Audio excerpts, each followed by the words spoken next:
Hey YouTube! What's up? I feel like we haven't said that in a long time. Yeah. Oh, your hair's so cute right now. Thank you for joining us for this year-end video. We do one of these every year where we kind of look back on what we did throughout the year and encapsulate it in a little nice, juicy, swallowable... Oh my god, you need to do that again. So we make a video like this every year where we look back at what we did and kind of summarize everything into a nice, tasty little morsel for you to nibble on. Obviously this has been a huge year for us, and there's some big milestones that we're going to talk about, but also some little things that we did throughout the year too. So I'm excited to kind of go through and see what 2019 meant to us. Do you want to kick us off? Let's kick it. We started the year off with our roommate of 7 years moving out, which meant that we got our own apartment for the first time ever in New York, and we got to redo our living room and dining room just the way we like it. That feels like a huge accomplishment for us. I know. I feel like it still feels like a new apartment walking in. It really does. I love it so much. We really stepped up our Broadway game this year. We saw 7 different shows, actually technically 9 because 2 of them were 2-parters. Those shows included Harry Potter and the Cursed Child, parts 1 and 2, Mean Girls, Wicked, Avenue Q, my finger won't go far than that. Thank you. Frozen, Dear Evan Hansen, and The Inheritance parts 1 and 2. That's a lot of shows. What was your favorite? I think my favorite was Harry Potter and Cursed Child, parts 1 and 2. I think that was probably my favorite, other than maybe The Inheritance, which is the most I've ever sobbed at a show in my entire life. We saw a number of concerts throughout the year, including some of our faves, like Robin.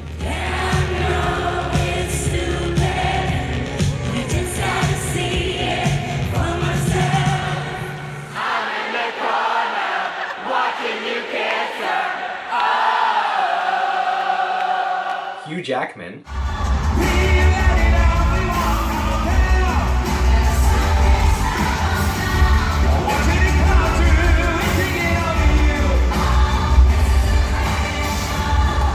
Carly Rae Jepsen.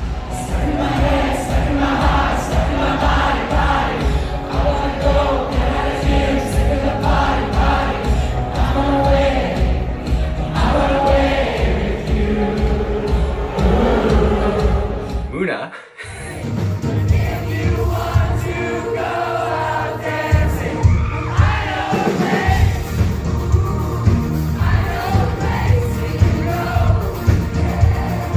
And Haley Reinhart. Wise men say only fools rush in. Some of our YouTuber friends, including Matthew and Michael, visited us from the West Coast, and we did tons of fun New York activities, like an NBC studio tour, and we also did a photo shoot. Some of those can be seen right here. Move out of the way. Let's make some room.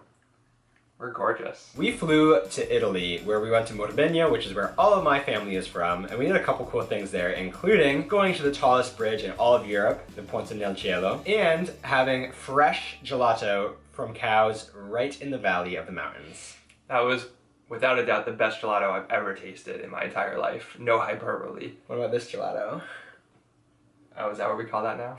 Next, we headed over to Sevilla, Spain, where we met up with our YouTuber friends Matthew and Michael, plus our other friends Tanner, Katie, and Samira. And while we were in Sevilla, we headed to the top of the mushrooms, also known as the Setas de Sevilla, and we stopped by a local bar to watch some authentic flamenco dancing.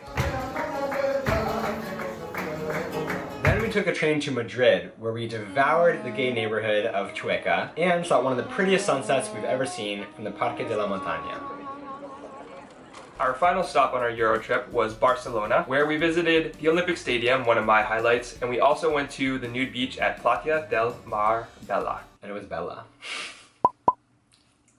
Back in New York, we enjoyed a very eventful Pride Month, including a work event organized by John, featuring drag bingo by Gina Tonic. We celebrated 50 years of Pride at the U2 Space in New York, and we watched the World Pride Parade in New York City from the rooftops in Greenwich Village.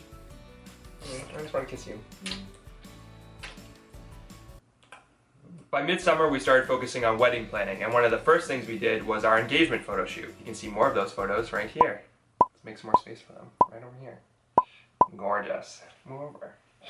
Shout out to our photographer, Florencia. You can follow her Instagram right here. And also shout out to Bushwick Collective, which curated a bunch of the graffiti murals in the background of our photos. We celebrated my 29th birthday in the Pioneer Valley of Massachusetts, where my parents and brother and sister and John and all of my friends from the area came together to slice cake with me. We spent a lot of time this summer going to the beach in New York. We visited Jacob Riis with some of our friends, took a ferry to Far Rockaway, and of course we did our annual nude beach trip to Gunnison. Our friend hosted a sustainability soiree where we drank biodynamic wines and enjoyed local foods, all in the gallery in Manhattan. Swanky. As we neared the big day, we hosted not one but two different engagement parties. One in Massachusetts for all of our friends over there, and another one in our Brooklyn apartment for all of our New York friends. It was a great opportunity for all of our guests to meet each other before the wedding so that there was less awkwardness, hopefully, during the meal. Do you think it worked? I think so. I got good feedback. On September 28th, we experienced one of the most eventful days not only of this year, but of our whole lives. I now pronounce you married. You may kiss your husband.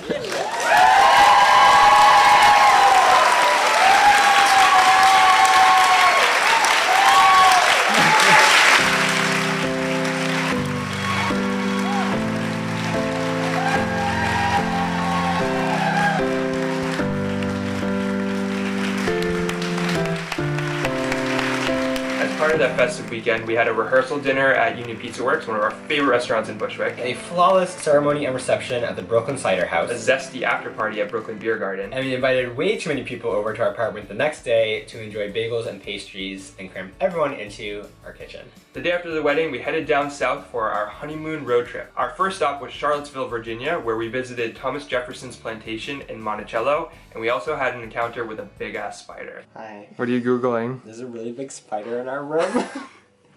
We drove through some incredible scenery on the Blue Ridge Parkway on our way to Asheville, North Carolina, where we then enjoyed some locally brewed beers at New Belgium Brewery. Next, we headed to Nashville, Tennessee, a place I've always wanted to visit ever since I started watching that show, Nashville. And while we were there, we went to the Country Music Hall of Fame, and we also enjoyed a show at the famed Ryman Auditorium.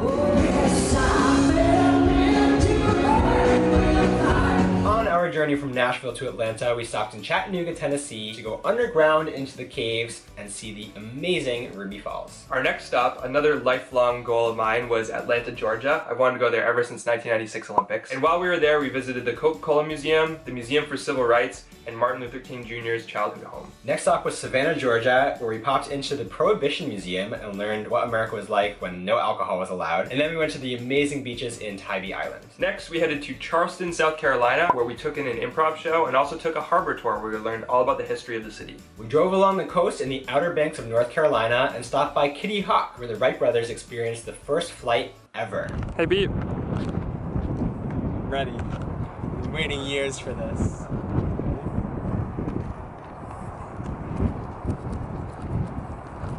Oh my god, Beep! You're flying! You're flying! And our final stop on our honeymoon road trip was Virginia Beach, Virginia, where we walked the boardwalk and hung out with this giant Neptune statue. He was really big. We joined forces for a couple's costume for the first time in like 6 years and wore Ash and Pikachu for 4 different Halloween parties. We traveled to Cape Cod for my Nana's annual birthday party, and we visited the gay paradise known as Provincetown. We hosted our longtime YouTube friend Calvin Bremer and his partner Logan in New York City, where we danced well into the night at an amazing club in Brooklyn called Elsewhere. For the first time in our 10-year relationship, we celebrated Christmas together. We split it up, celebrating the first half of the holiday with Jared's family in Amherst, Massachusetts, then headed out east to Andover to celebrate the rest with mine. The last thing anybody can do at the end of the year is a New Year's Eve party. And this year we hosted our own New Year's Eve party to tie a nice little bow on the amazing 2019 we had together. 5, 4, 3, 2, 1. As you can see, 2019 was an incredible year for the two of us, and we're so glad that you've all stuck around so we could share our journey with you. We're looking forward to seeing what 2020 has in store for us, and we wish you the best in the new year. Thanks so much for watching, and happy 2020. I'm Beep. I'm Beep. We are 2 Beeps. Peacing out. Beeps out. Okay, this almost looks like 2020 now. 20. No, like these are twos. Oh, 2020. Right? Right, yeah. 2020.